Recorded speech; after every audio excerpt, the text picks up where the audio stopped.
کراچی سالی دبگ ابراہیم حیدری الیاس کوٹ عثمان جت کوٹو عیدگاہ بستی مردم بنکی آثرات یا چزبارہ چرچ صاحبہ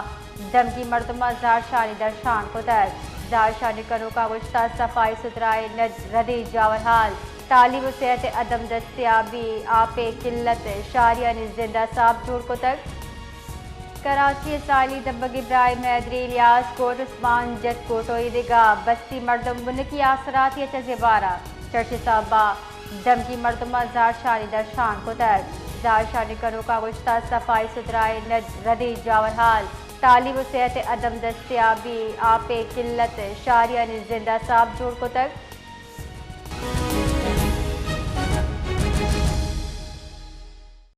جی شالوشر بتائیے گا کہ ابراہیم حیدری کے علاقہ مکین اس وقت احتجاج کر رہے ہیں، کیا مطالبات ہیں ان کے؟ جی ابراہیم حیدری ٹاؤن جو ہے مسائل کا گڑھ بن چکا ہے، اپنا نوازی اور جو ہے کرپشن کے داستان تو بہت سارے آتے رہتے ہیں، مگر جو بنیادی سہولیات ہیں علاقے مکینوں کے لیے ابراہیم حیدری ٹاؤن، الیاس گوٹ عثمان جت اور دیگر سمندر کنارے آباد بستیوں کے مکینوں نے احتجاج کرتے ہوئے بتایا کہ بنیادی سہولیات میں پینے کا پانی جو ہے وہ بھی شدید بحران ہے، ان کے لیے احتجاج کیا گیا ہے۔ انہوں نے مطالبہ کیا ہے کہ فوری طور جو ہے ہمیں پانی کی فراہمی جو ہے وہ بحال کی جائے، اور ابراہیم حیدری میں جو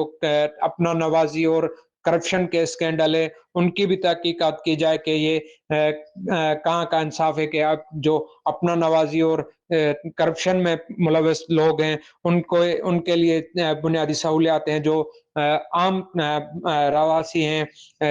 صدیوں سے ادھر اس علاقوں میں رہتے ہیں، ان کے لیے کوئی بھی سہولیات جو ہیں وہ نہیں دی جا رہی ہے۔ ابراہیم حیدری کی ٹاؤن کی بات کی جائے تو وہاں پر یہ روڈ راستے جو ہیں، دیگر مسائل جو ہیں ان میں گندگی اور دیگر کرپشن کے اسکینڈل دوسرے جو ہیں وہ بڑے پیمانے پر ہیں، مگر یہ علاقے مکینوں نے مطالبہ کیا کہ ہمیں فوری طور پر جو ہے پانی کی فراہمی کو یقینی بنایا جائے، دیگر صورت میں ہم